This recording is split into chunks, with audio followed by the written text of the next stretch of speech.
صديقي صديقتي، لو فتحت الفيديو دوت اعرفوا ان هي مش صدفة. اعرف ان القدر خلاك تفتحه.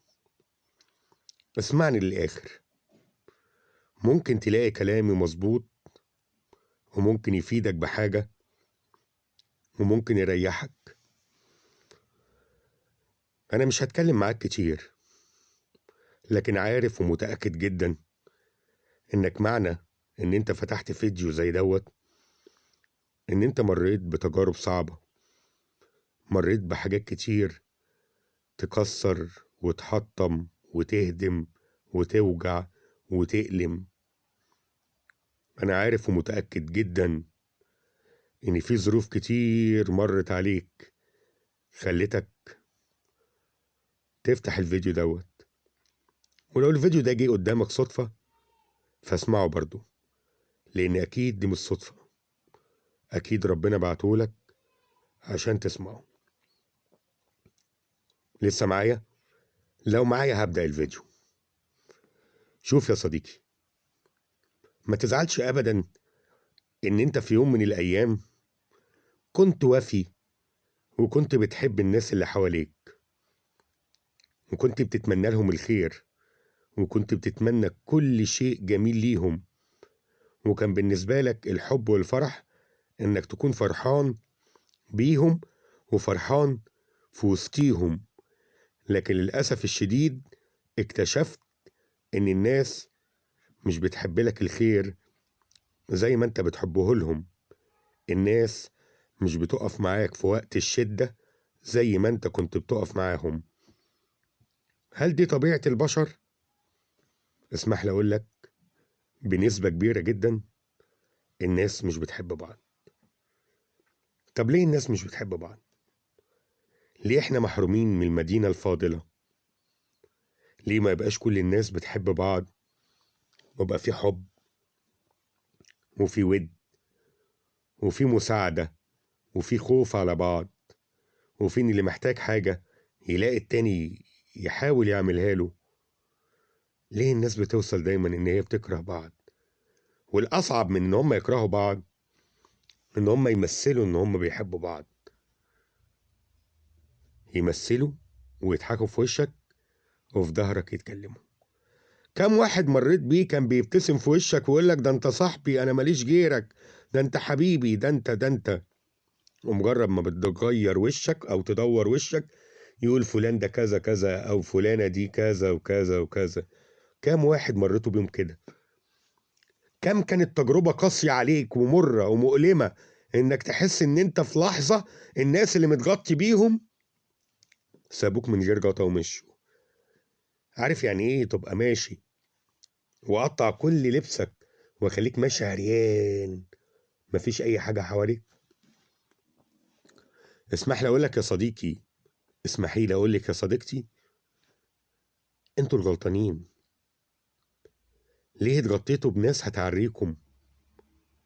ما كنتوش تعرفوا؟ طب خدوا مني بقى النصيحة الأولى، لما تحبوا ما تحبوش قوي، لأنكم لو حبيتوا قوي هتكرهوا قوي بعد اللي هتشوفوه، لأنكم مستنيين الحب اللي انتوا بتحبوه يجيلكم بحب زيه فمش هيجيلكم. ولما تكرهوا ما تكرهوش قوي، لأن الكره القوي هيتعبك انت. فخليك دايما معتدل، حب باعتدال. لما تحس ان اللي قدامك منافق وبتاع مصلحته حاول انت كمان تقول له معلش اصل انا مش فاضي، ظروفي صعبة، وتحاول تخرج منه بشياكة. لان وجودك في حياته او وجود الشخص ده في حياتك هيضرك. وصدقني لو انت بتدور على مصلحة الناس ومش بتدور على مصلحتك هتخسر، وهيعدي بيك الوقت وهيعدي بيك العمر وهيعدي بيك كل شيء، وهتلاقي نفسك قاعد ملكش اي قيمة، مفيش حد بيخبط على بابك، مفيش حد بيسأل عليك، مفيش حد بيقولك انت عامل ايه، ومع انك ضحيت. ويمكن الطرف اللي انت ضحيت علشانه ده ما يفتكركش اصلا ومش فاكرك ومش فاكر اي حاجة ومش فاكر انت عملت ايه. بيقولوا لي ان كان في واحد بيهتم جدا بمجموعة ناس بوقته بمجهوده بفلوسه بكل حاجة، وكان بيحبهم ونفسه يسعدهم، وكان شايف السعادة الحقيقية في وجودهم، والسعادة الحقيقية ان هو يكون معاهم. الشخص ده ضحى بحاجات كتير جدا. يعني مثلا الناس دي ما كانش يعرف يقابلهم غير يوم جمعة، فيجيله في شغل في شركة انه ياخد جمعة وسبت، والشركة دي هتنقله نقلة تانية، فيرفض الوظيفة ويقبل وظيفة صغيرة اجازتها يوم الجمعة عشان يقدر يشوفهم، وعايز دايما يكون موجود معاهم، فيخلص شغله ويجري عليهم مجهود وطاقة وحب ورعاية. والغريب ان هو ينصحهم بالخير وناسي نفسه، والغريب ان هو يديهم بقدرته وبقوته وبكل ما فيه وناسي نفسه، والغريب ان هو شايفهم حاجة كبيرة بالنسبة له وينصحهم وناسي نفسه. فيمر الوقت وتمر السنين، وصاحبنا يلاقي الناس اللي كان بيخدمهم بكل حب وكل أمانة وكل إخلاص وكل رعاية وكل محبة، الناس ما بقتش موجودة. الناس دي كل واحد راح شاف مصلحته. الناس لدرجة إن هي لما بدأت يعني تظبط حياتها وتمشي في حياتها، كانوا ما بيقولوش، كانوا بيجوا يقولوا له في اللقطة الأخيرة، يعني ما كانش ليه اعتبار عندهم. فيرجع صاحبنا يقول ياه، ده أنا عملت معاهم وعملت معاهم وعملت معاهم، أنا كنت بحبهم، ياه، للدرجة دي أنا كل المجهود اللي أنا عملته ده كان ببلاش؟ للدرجة دي الناس واطية؟ للدرجة دي الناس ما حسيتش بمجهودي وبحبي ليهم؟ للدرجة دي أهم حاجة عندهم مصلحتهم؟ أيوة، أهم حاجة عندهم مصلحتهم، وسامحني أقول لك أنت اللي غلطان لأنك ما بصيتش لمصلحتك. طب تعمل معاهم إيه؟ ما تعملش حاجة، وما تعرفهمش حاجة، ما تعملش حاجة، لأن الأيام بتدور، واللي النهاردة خانك وطعنك وجرحك واتكلم عليك وأنت كنت وافي ليه، بكرة الأيام تسقيه من نفس الكاس، بكرة الأيام تخليه يتعب. دي تاني نصيحة، ما تعمل لهمش حاجة، سيبهم في هدوء. النصيحة التالتة، ما تدهمش أهمية. زي الأول، لما يكلموك لو قادر ترد رد، مش قادر ترد ما تردش، ولما ترد عرفهم ان هم خلاص ما بقاش لهم قيمة بشياكة. قول لهم معلش، اصل انا اهم حاجة عندي دلوقتي نفسي، اصل انا اهم حاجة دلوقتي عندي حياتي. ودي تبقى حقيقة، ان اهم حاجة عندك نفسك، اهم حاجة عندك حياتك، اهم حاجة عندك اللي فاضل في مستقبلك، لانك انت كمان من حقك ان انت تعيش زي ما هم بيعيشوا، من حقك ان انت تهتم بنفسك زي ما هم بيهتموا بنفسهم. ده بالعكس، ده انت اهتميت بيهم وهم ولا كأنك كنت موجود. فانت اهتم بنفسك، على الاقل في الاخر تقول شكرا يا نفسي. ما تحبش قوي وما توفيش قوي وما تخدمش الناس قوي وما تكونش عندك طموح وامل في الناس قوي. اوعى، لانك يوم ما تعمل قوي قوي هتنجرح قوي وهتتظلم قوي وهتلاقي نفسك تعبان قوي قوي قوي. صدقني، القوي ده بيألم وبيتعب وبيهلك. خد بالك، الايام بتجري بسرعة، واي حاجة انت بتعملها محدش هيفتكرها. ولو قلت لي انا بعمل عند ربنا، اعمل عند ربنا، واللي عند ربنا ما بيروحش.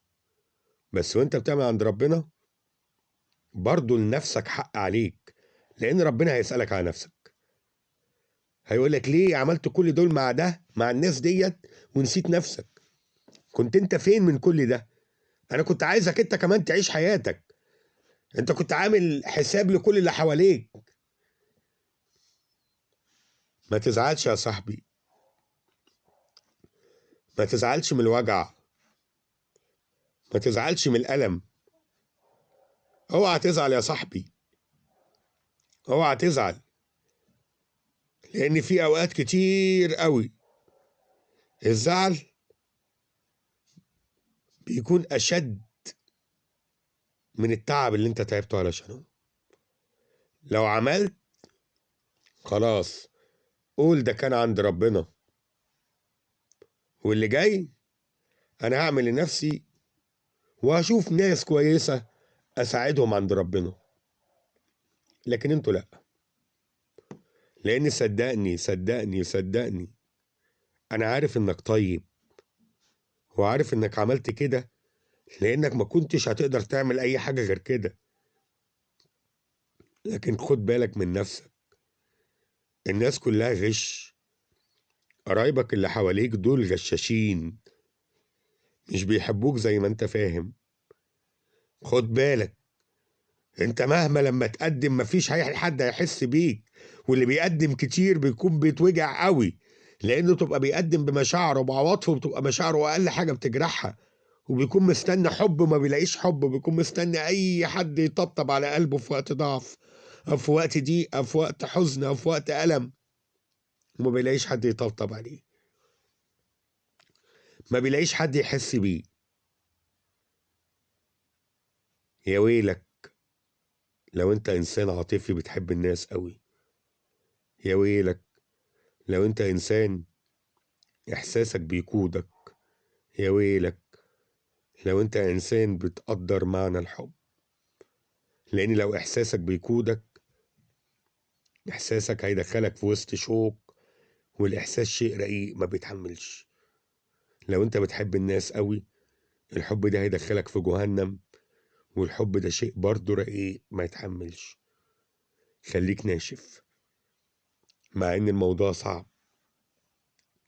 لكن عايز اقولك اهتم بنفسك اكتر ما تهتم بالناس، قدر نفسك اكتر ما بتقدر الناس، حس بنفسك اكتر ما بتحس بالناس، ساعد الناس بس مش على حساب نفسك، حب الناس بس برضه مش على حساب نفسك، اخدم الناس بس برضه مش على حساب نفسك، خليك مع الناس بس برضه مش على حساب نفسك.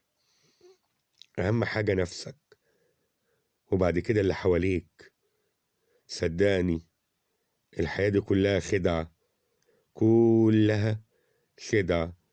احنا جايين نتعب شوية، ومحدش عارف ان التعب اللي انت بتتعبه ده كان انواعه ايه وشكله ايه. ويمكن وانت كنت بتتعب علشان خاطر الناس ديت، كنت بتبقى مبسوط وسعيد ان انت بتساعدهم. فاكبر نصيحة ليك، حب نفسك، قدر نفسك، اخدم نفسك، خليك دايما واثق ان انت رقم واحد، وبعد كده دول رقم 3، رقم 4، رقم 6 ملهمش رقم. طب ازاي؟ طب انا دلوقتي جوايا تعب وغيظ ومشاعر وحشة قوي، ومشاعر مش حلوة، ومشاعر بتولعني على اللي انا عملته. الحل معاهم ايه؟ قلت لك الحل لو كنت تابعتني كويس، ما تفكرش فيهم وما تهتمش بيهم تاني، ولو جم على سكتك عرفهم انتوا ما بقيتوش مهمين زي الاول، بشياكة وبأدب وبذوق، مصلحتك رقم واحد. صدقني صدقني صدقني مش بكذب عليك، يمكن مش مرتب لك كلام او مرتب لك حاجة اقولها لك، لكن انا واثق ان انت لو وصلت معايا لحد دلوقتي ان انت انجرحت قوي وتعبت قوي واتظلمت قوي، وبيجي عليك وقت تكون مخنوق وتعبان وحاسس ان الدنيا كلها بتوجعك. اللي بيهتم بالناس قوي قوي بيفشل قوي قوي، واللي بيهتم بنفسه قوي قوي ما بينجحش قوي قوي. اهتمامك يكون في اعتدال، زي ما بتهتم بنفسك وتحط الأولويات إن نفسك رقم واحد، حط الناس رقم 2. أتمنى لك كل حظ سعيد، أتمنى لك حياة أفضل، أتمنى لك إن أنت تختار الصح اللي يريحك، الصح اللي يبنيك، الصح اللي يقويك، الصح اللي يخليك دايما سعيد. خطط لمستقبلك قبل ما تخطط لمستقبل الناس. ما تعيش ان انت بتاكل وتشرب وتنام ومش مهم، والحمد لله الحمد لله على كل حال، بس برضو لازم تخطط لمستقبلك. ربنا هيسألك على حياتك، هيسألك على مستقبلك، هيسألك انت عملت ايه. وزي ما خدمت الناس الواطشة اللي جابوا سيرتك واتكلموا عليك وجرحوك وتعبوك وألموك وأذوك، هيجي عليك وقت تهتم وتنجرح وتقول يا ريتني ما كنت عملت كده. أتمنى ليك كل خير، أتمنى ليك يكون اللي جاي أحسن من كل اللي راح، أتمنى ليك إن أنت تعيش حياة أفضل من كده. أنا كنت معاكم شوية طوال، يمكن طولت، لكن كان نفسي أقول كلام كتير قوي، وجوايا حاجات كتير قوي عايز أقولها. أنا مريت بحاجات كتير مع الناس، وبقى عندي خبرات كتير قوي. فلو عندك أي مشكلة ابعتلي في التعليقات، وأنا هحاول أتواصل معاك، وإن شاء الله هنلاقي الحل. والحياة مش هتستمر غلط، لازم يجي وقت وتقوم. أقوم الآن، لازم أقوم دلوقتي عشان الحياة تكون أحسن وأفضل وأجمل، عشان الحياة مش هتفضل ماشية غلط. وآخر حاجة أقولها لك، حب نفسك، قدر نفسك، اخدم نفسك، لأنك بكل بساطة أنت تستاهل. صدقني أنت تستاهل. المدينة الفاضلة خليها مع نفسك يا أخي، صاحب نفسك. طولت عليك، ولو وصلت دلوقتي ما تنساش تعمل لي لايك وسبسكرايب وتشير الفيديو عشان يوصل لأكبر عدد ممكن. أشكرك يا صديقي، سلام، وربنا معاك ويسعدك. اوعى تنسى، حب نفسك، حب نفسك أوي أوي أوي، ودي مش أنانية. قدر نفسك وبعدين شوف اللي حواليك، انت قبل أي حد. سلام.